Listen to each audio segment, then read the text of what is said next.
Thank you for tuning in to Homeschool Homesteaders. Today we're going to talk about growing spinach. Now, according to the USDA Plant Hardiness Zone, I live in the state of Minnesota, and my zone is around 4 or 3. It changes from year to year. The dot is obviously bigger for privacy reasons. If you look at the difficulty level, 1 being very easy, 10 being very hard, spinach will probably be around 3.5 out of 10, somewhere in that area. So it's one of the easiest plants to grow. Now, the ideal growing temps will be somewhere from 40 to 85 Fahrenheit. Spinach is a cool weather crop. A few days of frost is okay, but once the temperature hits the 90s, they start to bolt, meaning they'll turn to flowers, start growing seeds and stuff like that.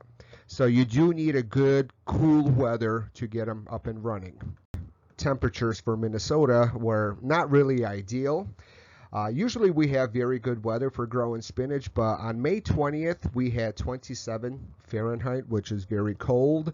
19 days later, on June 8th, we had 97, very hot. So maybe a week of 90s weather and the spinach will bolt. However, I did have a fairly good success rate, even though the temperatures were not as ideal. On the health benefits, if we go on a scale of 1 through 10, 1 being the least nutritious, such as iceberg lettuce, and 10 being the superfoods, let's say the avocado, spinach will probably be 8 out of 10. So these are very healthy vegetables that you should be growing, and learn to love them if you don't. This is the seed packet I used. Yes, the price says $3.29, but ignore it. I bought this package for $1.19. And I think there's about 200 seeds inside. And yes, I tried to count. It was somewhere around that. Plant them, don't bother with the spacing, and 7 days later you get this. Yes, they are very beautiful. They kind of look like grass blades at first, but this is them in the sprouting. This is still like the first couple of weeks.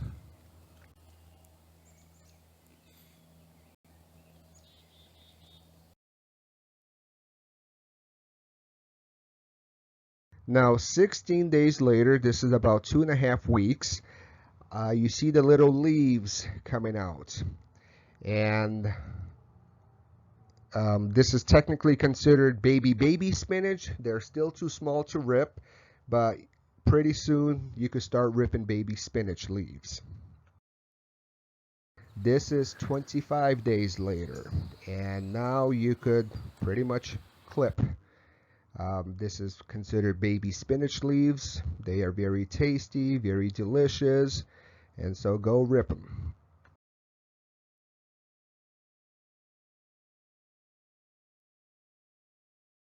Keep in mind, I am picking spinach every day, and you just cannot keep up. I have a row, about 1 row, and it's probably about 10 feet. So, and that is a lot of spinach, but I'm eating all of it.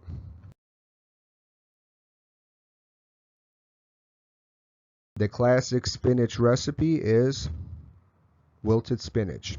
Otherwise, put them in your salads. I have a salad every dinner time, sometimes even during lunch, and substitute spinach with romaine. Instead of romaine or some other lettuce that you prefer, put in spinach. So every single salad should have some spinach leaves in them.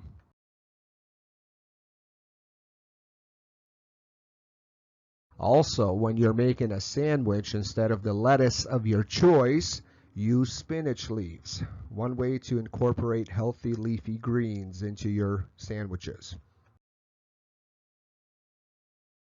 Finally, when the temps are in the 90s, they start to bolt. You see the little seeds coming out. Notice I ripped the broccoli and the kale from behind, and what I do is you give them to your chickens. If you have a compost pile, which I do, put them in your compost. But when you have chickens like I do, all the garden scraps are a great feed for your chickens, especially healthy leafy greens like spinach, kale, broccoli, what I have in this mixture, all went to the chickens.